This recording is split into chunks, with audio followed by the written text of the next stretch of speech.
شكرنا جدا مجلس الأمن لزيارته للسودان وإهداء الاهتمام الكافي بالشأن السوداني، ولكن هذه زيارة علاقات عامة لا تقدم ولا تؤخر، لأنها فقط معنية بمسائل إجرائية، إجراء الاستفتاء وموعد إجراء الاستفتاء إلى آخره، ولكن لا يوجد اهتمام بجوهر ما ينبغي عمله لجعل الاستفتاء مقبول من كل الأطراف، لجعل الاستفتاء بكل المقاييس نزيه وحر.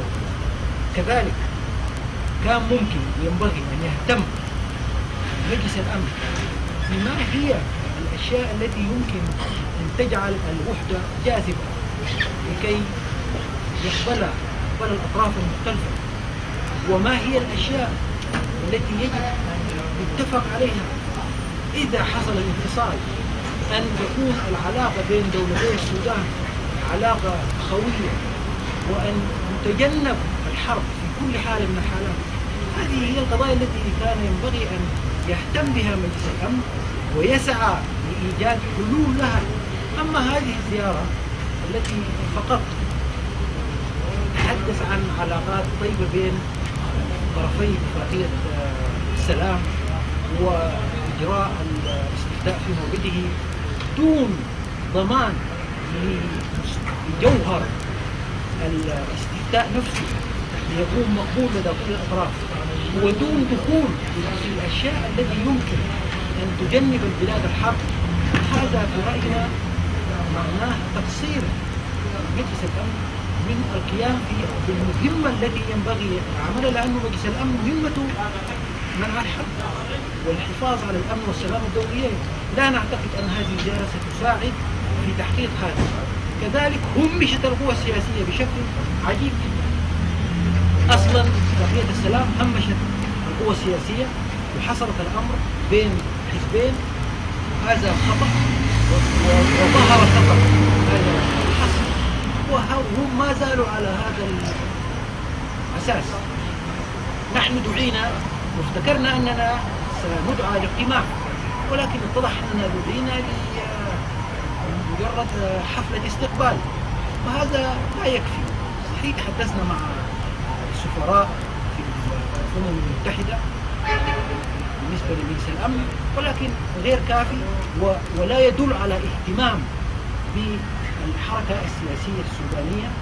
وفي تقديرنا هذا التهميش الحركة السياسية السودانية خطأ كبير ولن يساعد في موضوع السلام. كذلك ذكرنا بوضوح تام أنه كان ينبغي أن يكون هناك اهتمام كبير جدا بالإسراع بحل مشكلة دارفور بصورة فعلا تؤدي إلى سلام، لأن الأحوال في دارفور الآن مضطربة للغاية، وإذا لم تعالج مسألة دارفور ووقع الاستفتاء أيا كانت نتائجه سينعكس سلبا على الأوضاع في دارفور ويزيد تعقيد الأوضاع في دارفور.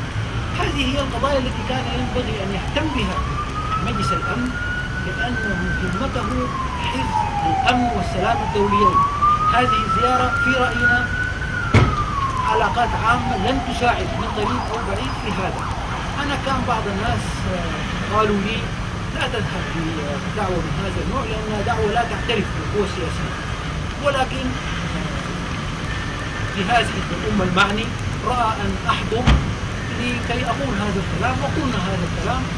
ونعتقد أن المهم الآن التركيز على ما يجنب البلاد الحرب، لا مجرد شكليا إجراء استفتاء في موعده.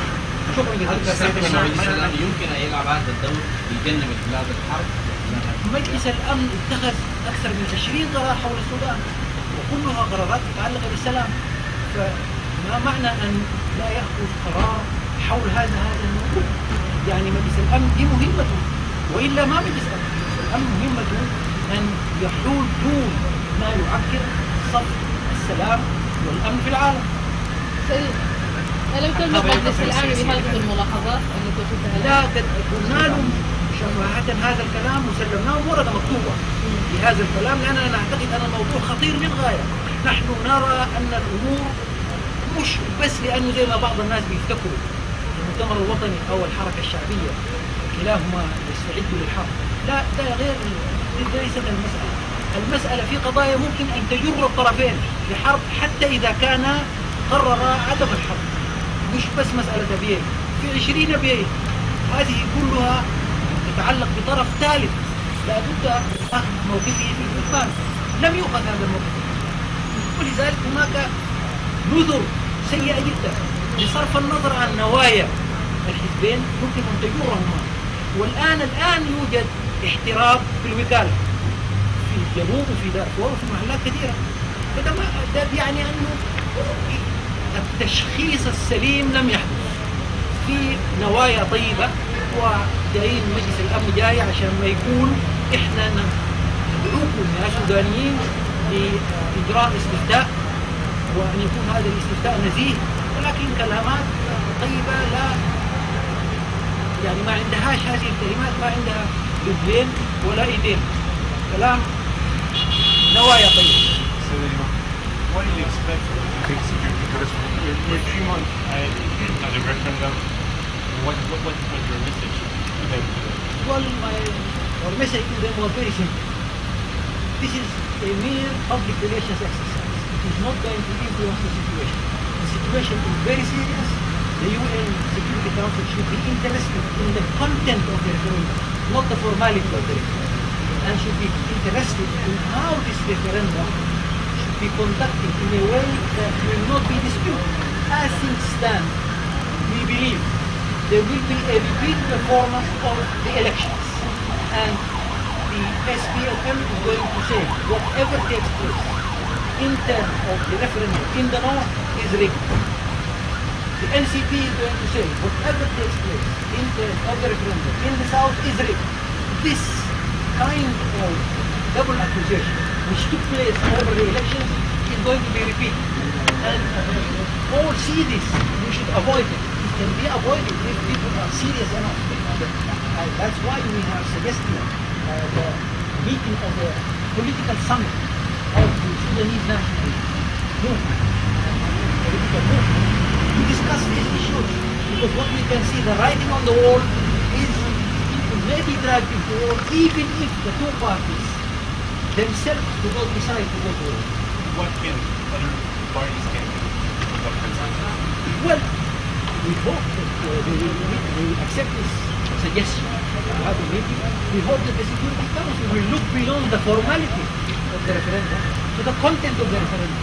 And what we have said to them is we think that simply to talk about formalities and dates without the content is not going to help them because of this. Do you think an independent north and an independent south can survive each other? Is it possible? We think they can survive, yes. Yeah, I think they can, but definitely will be weakened. And unfortunately, the situation of war cases and also many issues that may drag them inevitably to conflict. Because also there are third parties who may encourage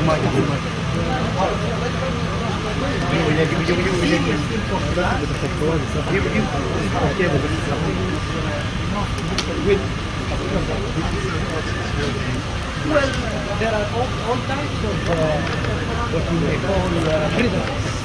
Predators. There is no shortage of predators. Can you name something? الفاتحة يا فندم.